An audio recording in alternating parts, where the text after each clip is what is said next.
What's going on, guys? Back at it again with another discussion here on the channel in regards to Fallout 76. Today was really nice because we finally, even though March or February is almost over and March is about to begin, the scoreboard or the roadmap was finally announced by Bethesda here today on the final days of Fosnot. So of course, me here having collected all of the Fosnot masks available, I am able to start cleaning up my beautiful cozy little house. So with that being said, while I'm cleaning the house, I might as well get to this roadmap and discuss a little bit of my thoughts about it. So if you're excited to jump into this, do me a huge favor, drop a like on this video. Also subscribe to the channel if you're not already subscribed, because it really does help this channel grow. So with that being said, let's jump into this.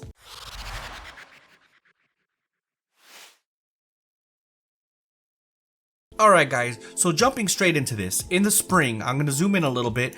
In the spring, we have the Invaders from Beyond DLC. This is something we already knew about. It's actually in the PTS and everything. So we were able to get a first glimpse at all of this.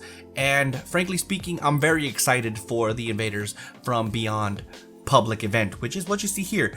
This says new public events with an S, meaning plural. So I don't know of any other event personally that they're going to be adding other than Invaders from Beyond, so this could be potentially a little misleading. But if there is more, great. We can always use more events in the game, especially with the rotation in which the events take place. You know, it's very easy to just jump into an events team, knock out every event on the map within like 20-30 minutes, and then you basically just sit around doing nothing until they pop up again, which can take a while. So adding more events, or maybe even timed events at every, not exactly on the hour, but like maybe every 15 minutes you'll have a different event pop up or something like that. That would be great. But that's going off on a little tangent on a little different separate conversation we can be having. But new events, Invaders from Beyond, great. I am very excited for that one. Fallout Worlds on the other hand, Fallout Worlds update specifically, this, to me at least, the only thing I know of that they're adding to Fallout Worlds is the ability to complete score challenges in Fallout Worlds. Personally speaking, Fallout Worlds is kind of pointless. There's no reason to have Fallout Worlds. I'm not interested in Fallout Worlds whatsoever. So this is kind of meh at best. But if this is something that's going to help you complete your scoreboard, have at it. It's going to be added in the game here in the spring coming up. So there's that. Personally speaking, I'm not very too hyped for that. And of course, Season 8 starts on March 1st. A Better Life Underground, that's the name of the thing. Of course, if it's not already obvious, it's most likely going to be heavily Vault Tech themed. And that's pretty cool. I like Vault Tech stuff. Not my favorite, but it is pretty cool nonetheless. So there's that. That's the springtime stuff. Let me know down in the comments if you guys are actually interested in any of the stuff that we're going to be talking about here in this video. Let me know what you guys are interested in or excited about coming up. So next is the Test Your Metal. This again is in the PTS. So we are able to actually get a full glimpse on this event. Personally speaking, I think this is just an assumption, of course. I think this was supposed to be coming out in the spring, but there may have been some things that they needed to work on, so they added it in the PTS, and they pushed it back a little bit. At least this is just an assumption of mine, of course.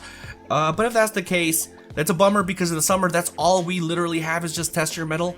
Again, it says new public events, plural, but the only thing we know about is the Test Your Metal public event. So that could potentially be a little misleading, suggesting that there's more than one public event. However, what I see from Test Your Metal seems pretty fun, seems exciting, it seems very team-based, team-orientated. And if that's the case, I am very hyped for this, only because it's actually pushing more team-based roles, right? A medic would actually be useful. You know, tanking could potentially be, even though there's no real aggro system in this game. It would be nice to have actual team-orientated roles. So this could be a potential shift in that, and makes me excited for that. The next up, though, I've seen a lot of controversy over this one. Fallout for Scoreboard Upgrades. Personally, I'm kind of torn. because Fallout First is a paid subscription, and as of now, the only thing that's worth paying for, which I do have Fallout First, the only thing that's worth paying for is the scrap box. But other than that, we don't really have a lot of incentive to get Fallout First. So having more incentive for people to join the subscription service is honestly pretty good, especially for the people who already have Fallout First. This is more reason to keep Fallout First, but this is more incentive for new people to potentially grab Fallout First. So this is a good thing. Where it's bad is that it's essentially just more monetization in the game, which already has a lot of monetization. But I understand, I get it. I understand from the company's perspective that they need to make money, seeing as all of the updates are free to the consumer. So they need to update or have some monetization, some concurrent, some constant monetization in the game. So I understand that perspective, but again, it's already heavily monetized in my opinion. So adding more monetization is not necessarily a good thing. So like I said, I'm very torn on this. Let me know what you guys think down in the comment section down below on that.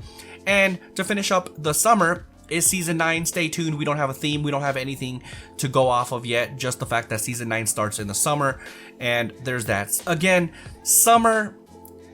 I mean, it's just from spring and the summer, all we have is 2 new events. That's 2 seasons in which all we're gonna have is scoreboard stuff, essentially, and just two events. I'm not very hype yet. This is just basic stuff that they could just add at any point, but there's that. So anyways, let's move on to the fall. In the fall, we have the Pit Expeditions. Honestly, this I'm not very hyped for. I'm going to be 100% honest with you. Everything we know about Expeditions or the Pit in general is essentially just going to be Daily Ops 2.0, right? And if that's the case, I'm assuming that's what this is, but if that is the case, I'm not very hyped for it. I'm still going to grind it. I'm still going to do it. Obviously, I want all of the rewards and stuff, but frankly speaking, it doesn't get me hype to have a new grind in the game. But I know a lot of people are excited for this. If you are, let me know. I'm legitimately interested to see who is excited for Expeditions and specifically the Pit. But it says new missions. That is basically just the Pit, right? With Expeditions. Again, not very hyped for it, but I am excited on this next thing. It says new rewards, and as you can see, this looks very interesting, right? This is a depiction, if you will, of the new auto axe, which if you guys played Fallout 3, my personal favorite Fallout game, in the Pit DLC, you had a new weapon in that DLC called the auto axe, and they're going to be adding it in this game as well. So even though I don't play melee, I'm excited at the fact that they're adding new weapons into the game. So this is pretty good and potentially very good for the game, especially for those melee players, right? So this is a good thing. This is the first real taste of something that can have a future in the game if they can continue adding things like that in the game. But you guys know me, I want more end game. If you guys recall one of my previous videos, I want more end game in here in Fallout 76. So there's that. And of course, Fallout 76 Season 10. Again, stay tuned. We don't have a theme. We don't know anything about that. Just the fact that the Season 10 starts in the fall. So I guess, just like it says here, we're going to have to stay tuned. Nothing too exciting. I know a lot of people are excited about this, but personally speaking, I'm just meh about it. Right? So far, the spring, the summer, and the fall have been meh at best. We don't really have much going on for Fallout 76. The winter is actually really exciting with the Nuka World on Tour.